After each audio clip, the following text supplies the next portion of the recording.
The idea of being kidnapped by one of the most brutal tribes in North America is terrifying. Among these tribes, the Comanche stood out for their unmatched brutality and outstanding skills in warfare. They dominated the southern plains for much of the 18th and 19th centuries, leaving an immortal mark on the history of the region. Stories of those who survived captivity among the Comanche provide a clear picture of life on the edge of survival and the courage required to go through such an awful experience.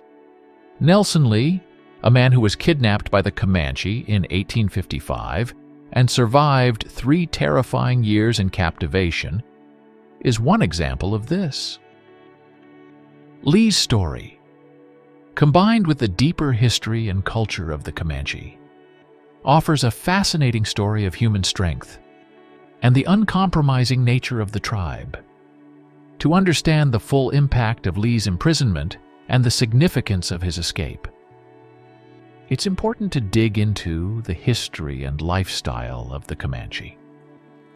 Today, we will explore the origins and homeland of the Comanche, their way of life, and the cultural traits that defined them. We will also describe the horrifying experience of being taken prisoner, the cruelty Lee saw, and his incredible escape. Origins and homeland of the Comanche. The Comanche story begins as a portion of the Shoshone tribe, originally located in the mountainous regions of Wyoming. In the early 1700s, driven by the hunt for new territories and better opportunities for hunting, they began migrating southward. This southward movement brought them to the southern plains, an area that would become their capital. By the mid-18th century, the Comanche had strongly established themselves as a dominant force across present-day Texas, Oklahoma, New Mexico, and parts of Colorado and Kansas. The southern plains were a vast and open region, providing the perfect environment for the Comanche's nomadic lifestyle. The core of their existence was the buffalo, a massive creature that roamed the plains in herds numbering in the thousands. The buffalo provided the Comanche with everything they needed: food, clothing, and materials for shelter. The Comanche utilized every part of the buffalo, demonstrating a strong respect for and dependence on these animals for their survival.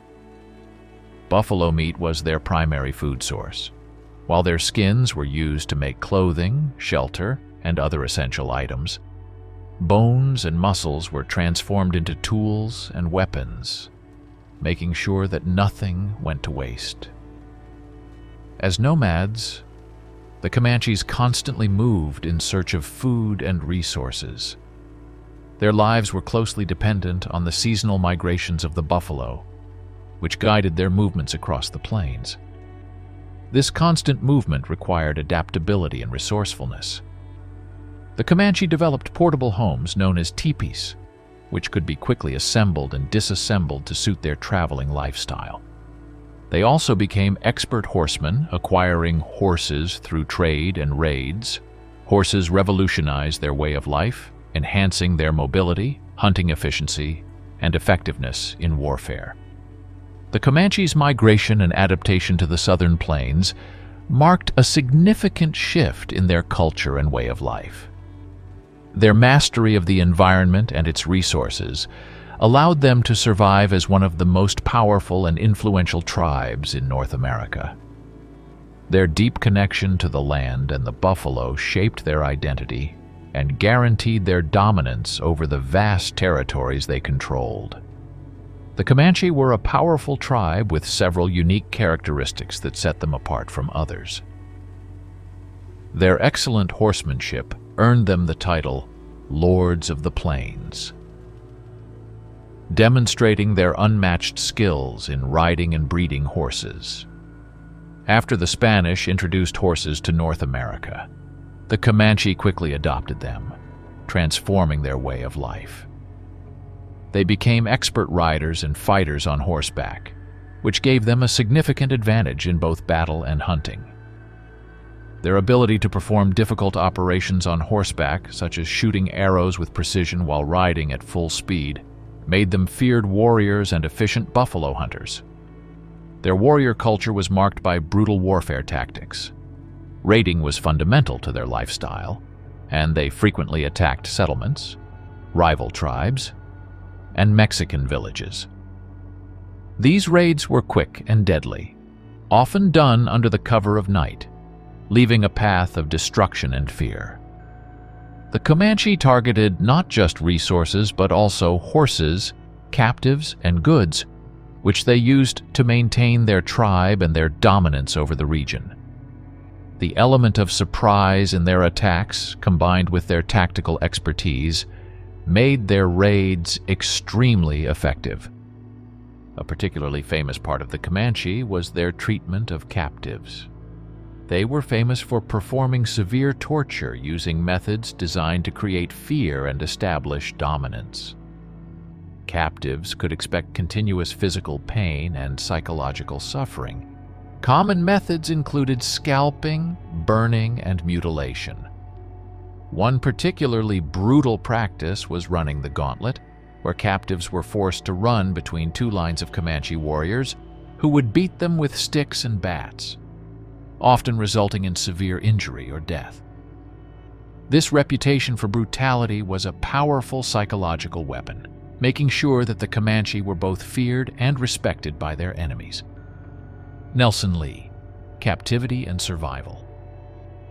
In 1855, Nelson Lee, a Texas Ranger, faced a devastating hardship when he was captured by the Comanche. His capture occurred during a surprise raid in Texas, where he and his companions were defeated by the Comanche's speed and brutality. Lee was quickly caught and taken as a prisoner, marking the beginning of his long, difficult journey into the heart of Comanche territory. He was tortured from the first moments of his captivity, as the Comanche tried to establish their dominance and spread fear. Lee and his fellow captives were beaten, stripped of their belongings, and forced to march long distances with minimal food and water. This brutal treatment had a major psychological impact, leaving the captives feeling hopeless and terrified. Life among the Comanche was harsh and unpredictable. Captives were valued for various reasons. They could be used as slaves, traded for goods, or tortured for entertainment. Lee's experience was marked by constant doubt and fear as his captors took him deep into Comanche territory, far from any hope of rescue. The tribe's nomadic lifestyle meant that Lee was constantly on the move, traveling through the vast land. Each new location brought its own challenges and dangers, and regardless of the brutality of his captors, Lee managed to survive, in particular due to a unique item he had with him, a pocket watch. The Comanche, who had never seen such an object, were fascinated by it. This curiosity provided Lee with a small measure of protection, as the watch became a symbol of his value to the tribe. This idea of value helped him avoid some of the worst forms of torture. Lee saw fellow captives tortured and killed, their cries echoing through the camp. These acts served as a constant reminder of his own vulnerable situation. The psychological impact of witnessing such brutality was immense, but Lee remained determined to survive and find a way to escape. Despite the constant danger, Lee never gave up hope of escaping. He carefully observed the routines and habits of his captors, looking for any opportunity to run away. The Comanche's nomadic lifestyle presented both challenges and opportunities for escape. Their constant movement made it difficult to plan, but it also meant that Lee was often closer to potential rescue. Lee's chance came in 1858, after 3 long years of captivity. The Comanche had camped near the Rio Grande, a location that offered Lee the possibility of reaching Mexican territory if he could escape. Lee was able to sneak out of the camp one night by taking advantage of the darkness and the tribe's focus on a recent raid.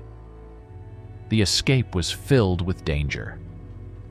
Lee had no food, water, or weapons, and the harsh conditions of the plains offered little shelter.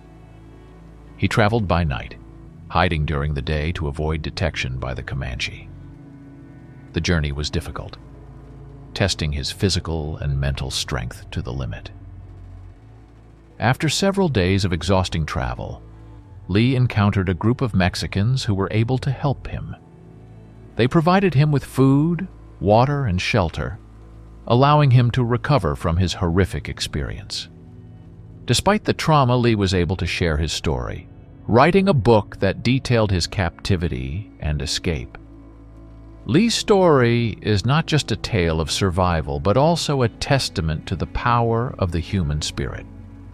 His experiences shed light on the harsh realities of the mid-19th century southern plains and the powerful nature of the Comanche tribe. The brutality of the Comanche. The Comanche were feared and respected across the southern plains for their ruthless tactics and formidable presence. Their reputation was built on a foundation of terror and dominance. The tribe's brutal methods of warfare and treatment of captives were designed to break the spirit of their enemies and establish their dominance. Captives were often subjected to immediate torture, a tactic used to terrorize and discourage their enemies. The Comanche's reputation for brutality was well known, and the slight threat of a raid was enough to create fear in settlers and rival tribes equally. The Comanche used a variety of torture techniques on their captives, not only to inflict physical pain, but also to break the will and spirit of their prisoners. Common forms of torture include scalping, where the scalp was removed from a living or dead captive. This horrific act served as both a trophy of victory and a clear warning to others. Another horrifying practice was burning. Captives were tied to stakes and set on fire, suffering a slow and painful death as people watched. This method was not only painful, but also psychologically torturous, as victims often faced ongoing suffering before death. Mutilation was another common form of torture. The Comanche would cut off limbs or other body parts, causing immense pain and permanent disability. This act of disintegration left captives in a state of complete helplessness and desperation. Additionally, captives were sometimes forced to run the gauntlet, a brutal test of strength and pain. They had to run between two lines of Comanche warriors who beat them with sticks and clubs. The Gauntlet Run was a horrifying experience that demonstrated the captor's power and brutality, and it frequently ended in fatalities or serious injuries. These torture methods were not only meant to punish, but also to entertain the Comanche warriors and their families. The acts of violence strengthened the tribe's reputation for brutality and created fear in their enemies. The public display of such brutality served as a powerful message, demonstrating the Comanche's uncompromising strength and willingness to do whatever it took to maintain their dominance. For captives like Nelson Lee, witnessing and suffering such torture was a constant reminder of their dangerous situation and the ruthless nature of their captors. Nelson Lee's experiences with the Comanche provide a brutal reminder of the harsh realities faced by those who were captured by this powerful tribe. His story is a witness to human strength and the will to survive under the most extreme conditions. Despite the brutality he went through, Lee managed to escape and share his story, offering a valuable historical record of life among the Comanche. His story highlights the challenges faced by those who fell into their hands and serves as a powerful reminder of the resilience of the human spirit. Nelson Lee's story about his time with the Comanche shows how different life was between the Wild West and settled towns. The Comanche were known for being tough and fighting hard against settlers. They represented the cruelty of life in the open wilderness. Lee's journey from captivity to freedom reflects a big change from chaos to order. It wasn't just about escaping physically, but also about finding peace of mind after such a wild experience. He saw how safe and organized settled towns were compared to the lawless wilderness where he was held captive. The Comanche were tough and did what they needed to survive in a rough environment. Lee's story also shows how people had to be strong and adapt to life in the Wild West. In the end, Nelson Lee's story shows the difference between the harsh wilderness and the safety of settled towns. It's a journey from chaos to order in a tough and changing wilderness. Make sure to like and subscribe. Until next time.